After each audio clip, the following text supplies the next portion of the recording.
Gimik dalam dunia gulat menjadi elemen yang sangat penting.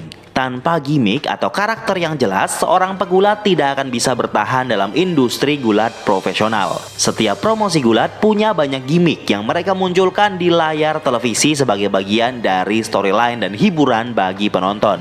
Banyak di antara gimik-gimik tersebut yang terkesan gagal karena berbagai alasan. Salah satunya karena memang gimik tersebut konyol dan tak masuk akal. Di video kali ini mari kita melihat beberapa gimik goblok yang pernah diciptakan dalam dunia gulat profesional. Selengkapnya di channel Gilang Wrestling, because you deserve it.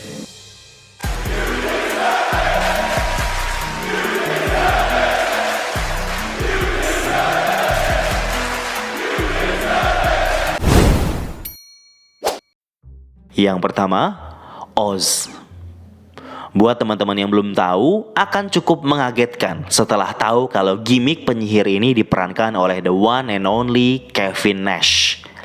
Ini adalah gimik yang sempat ia perankan di masa mudanya saat bergabung dengan WCW sebelum bergabung ke WWE sebagai Big Daddy Cool Diesel. Ide ini buah dari keinginan divisi marketing WCW saat itu yang ingin mempromosikan film The Wizard of Oz. Tetapi representasi film itu sama sekali tidak tergambarkan dalam karakter ini. WCW menggambarkan Oz sebagai seorang penyihir seperti karakter kartun, dengan jubah hijau, topi lucu, topeng dengan jenggot palsu. Ia ditemani oleh The Wizard yang kala itu diperankan oleh Kevin Sullivan. Buat yang sudah nonton film The Wizard of Oz, pasti sadar betapa konyolnya representasi yang dibuat WCW ini. Oz hanya memakai kostum dan topeng jenggot itu untuk entrance saja. Saat bergulat, ia tampil seperti pegulat biasa dengan celana hijau. Gimik ini sempat bertahan selama beberapa minggu. Pada akhirnya, WCW membuang gimik ini setelah menghabiskan cukup banyak budget untuk mewujudkannya. Walau begitu, gimik ini tidak terlupakan begitu saja bagi Kevin Nash dalam karirnya. Ia bahkan sedikit mengejek gimik ini saat pidato penerimaan Hall of Fame. Yang kedua, ex-Santa Claus. Salah satu member dari faction Million Dollar Corporation dari Ted DiBiase kala itu, ex-Santa Claus merupakan yang paling buruk. Konsepnya ini adalah Santa Claus versi jahat. Tidak seperti Santa Claus yang kita tahu hidup di kutub utara. Ex-Santa Claus hidup di kutub selatan. Ia menyerang Savio Vega dalam sebuah episode di Monday Night Raw. Konsep ini memang terkesan masuk akal sebagai karakter jahat yang mungkin bisa membuat anak-anak kecil menangis sedih. Tetapi tidak masuk akal seorang karakter Natal muncul di TV setiap waktu yang tidak dalam musim Natal. Karakter seperti ini hanya cocok untuk musim liburan akhir tahun. Selain itu, orang tidak akan ada yang peduli. Secara cepat, karakter ini hilang begitu saja. Dan pegulat di balik gimik ini ialah Balls Mahoney yang cukup sukses di ECW setelah itu. Yang ketiga, Jillian Hall. Kehadiran Jillian Hall di WWE saat itu hanya seorang wanita biasa yang memerankan sebagai asisten konsultan dari gimik JBL. Ia memiliki sesuatu yang aneh tumbuh di salah satu sisi wajahnya. Menurut fans, WWE mencontoh karakter dalam film Austin Powers, seorang pria yang memiliki tahi lalat besar di wajahnya. Dalam film tersebut, tidak ada yang mengomentari tentang tahi lalat tersebut sampai Austin Powers, sang aktor utama yang sangat terobsesi dan berteriak tentang eksistensi dari tahi lalat tersebut. Beda dengan WWE, setiap Jillian Hall muncul dalam segmen, semuanya menunjuk dan mengomentari apa yang ada di wajahnya Jillian Hall. Beberapa menyebutnya sebagai tahi lalat, tapi mana ada tahi lalat sebesar itu? Ya enggak? Ini membuat Jillian Hall terpaksa harus pakai helm gulat saat ia bertanding agar benda yang menempel itu tidak copot. Konsep ini sejak awal sangatlah bodoh. Sampai pada masa Boogeyman memakan benda tersebut langsung dari pipinya Jillian Hall.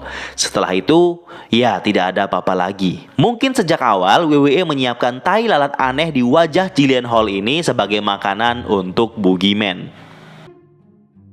Nomor 4, The Ding Dongs. Dalam suatu masa dalam industri gulat, seorang promotor harus mencoba apapun yang ada dalam pikiran mereka, termasuk membuat sebuah gimmick yang konyol dan bodoh sekalipun.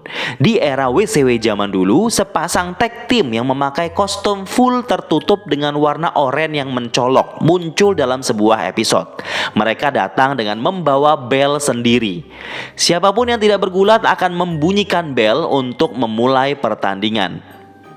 Yang bertanggung jawab atas ide ini ialah Jim Herd yang kala itu menyetujui gimmick ini untuk lolos masuk ke layar televisi.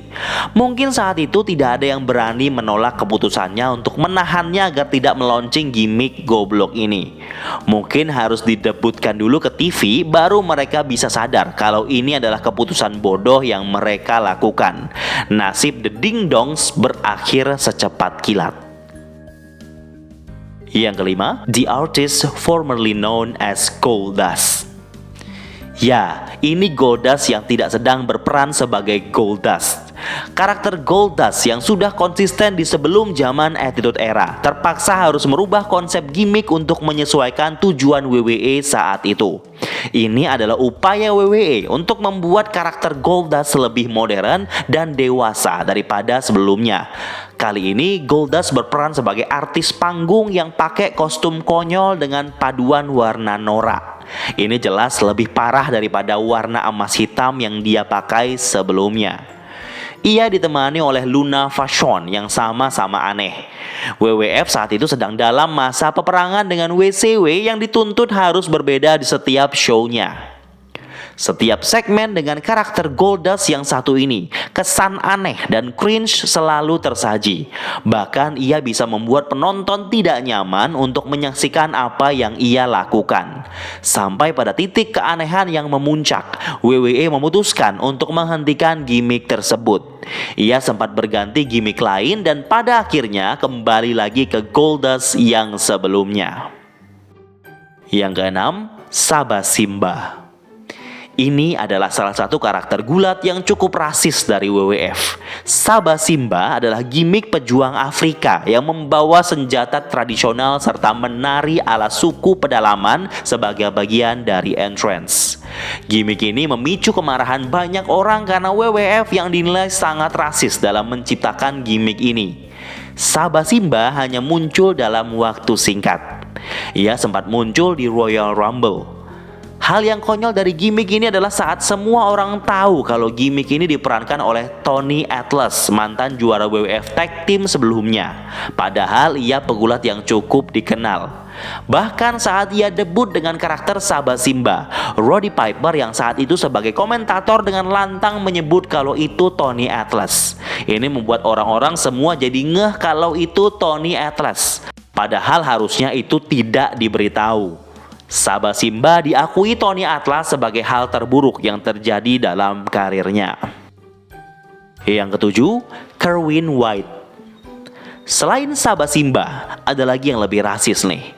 Dalam suatu waktu, Chavo Guerrero, keponakan dari Eddie Guerrero, diminta menurunkan gimmick yang dimana ia harus berpura-pura menjadi orang kulit putih.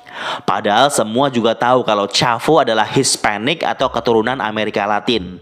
Sejak awal ini adalah ide yang gak masuk akal. Ia memerankan gimmick Kerwin White yang berdandan dan bergaya layaknya orang kulit putih yang rasis, dengan mobil golf yang ia bawa serta slogan "If it's not white, it's not alright." Kalau nggak putih pasti nggak bener.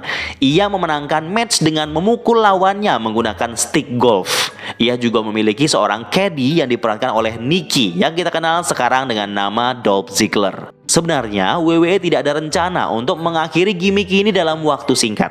Tetapi tragedi kematian Eddie Guerrero membuat WWE harus menyetop gimmick ini untuk menghargai keluarga Guerrero. Yang kedelapan, The Yeti. Faction WCW, The Dungeon of Doom, selalu diisi oleh anggota-anggota dengan gimmick aneh, kekanak-kanakan dan pegulat yang buruk. Mereka bergabung tujuannya untuk menghancurkan Hulk Hogan, tapi semuanya tidak ada yang berhasil. Dari semua gimmick bodoh dalam stable ini, yang paling bodoh jelas The Yeti. Karakter ini muncul dari sebuah es batu besar dalam episode Monday Nitro. Kemudian, Yeti muncul dalam pay-per-view Halloween Havoc 1995 untuk membantu The Giant menyerang Hogan.